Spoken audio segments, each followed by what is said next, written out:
Let us now explore other important forms of learning and instruction which explain how individuals acquire knowledge beyond formal classroom settings. These forms highlight the diversity of learning processes and are increasingly relevant in understanding holistic education. We begin with enculturation, which refers to the process through which individuals learn the values, beliefs, behaviors, and norms of their culture. This learning takes place gradually through interactions with family members, society, and social institutions. Enculturation helps individuals integrate into their cultural environment and plays a crucial role in shaping social identity and cultural understanding. Through everyday practices, traditions, and social expectations, individuals learn how to behave and function as members of a particular cultural group. Next, we look at multimedia learning, which involves learning through a combination of auditory and visual stimuli. This approach enhances retention by engaging multiple senses at the same time.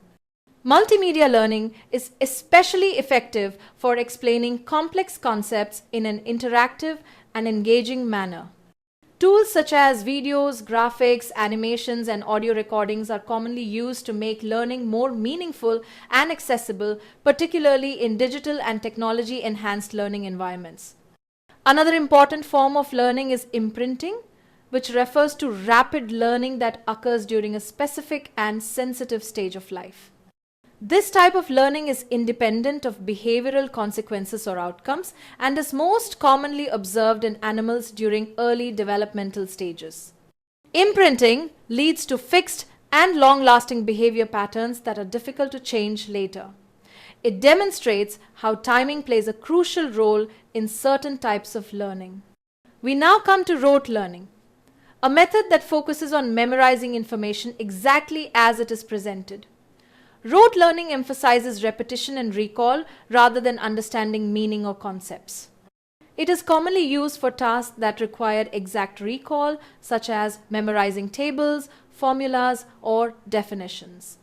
However, rote learning lacks emphasis on application and deeper understanding, making it less effective for long-term conceptual learning.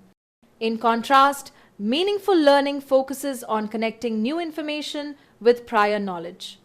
This type of learning promotes conceptual understanding and enables learners to apply knowledge in different contexts. Meaningful learning links facts and ideas, creating stronger cognitive structures and improving long-term retention. By understanding relationships between concepts, learners develop deeper insights and flexible thinking skills. Another modern and significant approach is evidence-based learning or education, often referred to as EBE. Evidence-based education relies on scientific research and empirical evidence to determine effective teaching practices. It replaces tradition-based methods with data-driven approaches supported by well-designed studies. By using research findings, educators can make informed decisions that improve teaching quality, learning outcomes, and overall school effectiveness. Now, let us examine the structure of learning environments, which explains where and how learning takes place.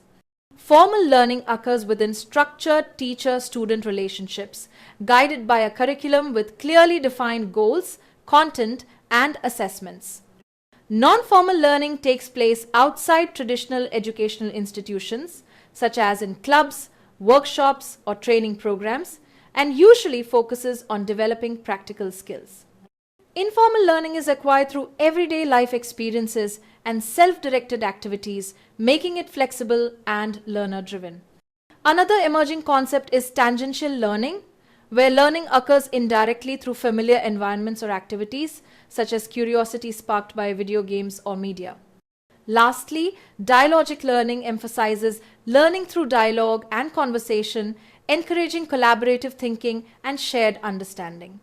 Moving further, we come to concept-based learning or teaching, which integrates concepts, skills, and content to promote deep understanding. This approach focuses on big ideas and overarching principles rather than isolated facts. Concept-based learning encourages learners to make connections across different subject areas, enabling transfer of knowledge and interdisciplinary thinking. Finally, we look at content-based instruction, commonly known as CBI. This instructional approach uses subject content as the medium for teaching a second language.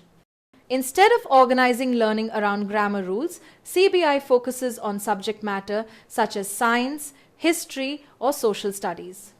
Language skills are developed naturally through engagement with meaningful content, allowing learners to improve language proficiency while simultaneously gaining subject-specific knowledge. Let us now understand problem-based learning, also known as inquiry-based learning, an approach that places students at the center of the learning process. In this method, students learn by actively engaging with open-ended problems rather than receiving information passively. The focus is on developing critical thinking and collaborative problem-solving skills. Students are encouraged to gather relevant data, analyze information, test their conclusions, and arrive at solutions through inquiry. This approach promotes the application of knowledge in real-world contexts and fosters independent research skills. From an exam perspective, it is important to remember that in the inquiry learning approach, the teacher presents a puzzling situation and students solve the problem by gathering data and testing their conclusions, a statement that has been directly asked in exams. Closely connected to inquiry-based approaches is the cooperative learning theory, which emphasizes learning through collaboration. In cooperative learning, students work together in small groups to achieve shared academic goals. Learning is influenced by interaction within the group and the broader learning community. This approach maximizes both individual and group learning outcomes by promoting shared responsibility. Students support one another, discuss ideas, and learn through peer interaction, making learning more meaningful and socially grounded. To understand cooperative learning more clearly, we need to focus on its key elements. One essential element is positive interdependence, where the success of each student depends on the success of the group as a whole. Another crucial element is individual accountability, which ensures that every student is responsible for their own contribution to the group's work. Cooperative learning also develops interpersonal and social skills such as communication, leadership, and conflict resolution. Face-to-face interaction allows students to engage in supportive discussions, while group processing enables learners to reflect on how effectively the group is functioning and how outcomes can be improved.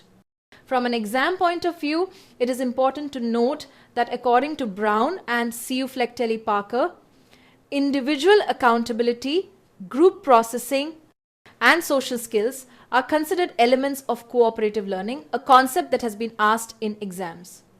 Another frequently tested classification states that individual accountability, positive interdependence, promotive interaction, social skills, and group processing together form the core elements of cooperative learning. Additionally, heterogeneous grouping, where groups consist of high, average, and low achievers working together to master academic material, is a defining feature of cooperative learning and has appeared in exam questions. It is equally important to recognize what does not define cooperative learning. Competition is not considered an element of true cooperative learning, a point that has been explicitly asked in exams. Similarly, the idea that students feel overloaded with excessive group work does not relate to the characteristics of cooperative learning, and this clarification has also appeared in exam questions.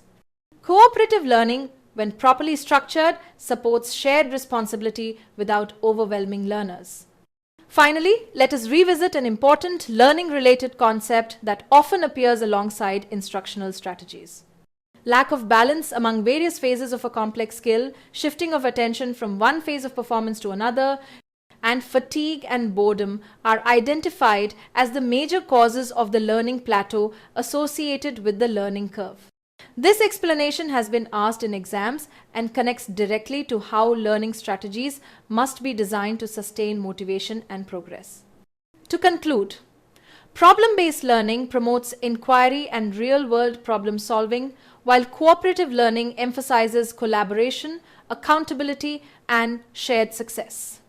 Understanding these approaches, along with their defining elements and exam-relevant distinctions, is essential for mastering UGC NET. Paper 1. Teaching Aptitude and Applying Effective Instructional Strategies in Real Educational Settings.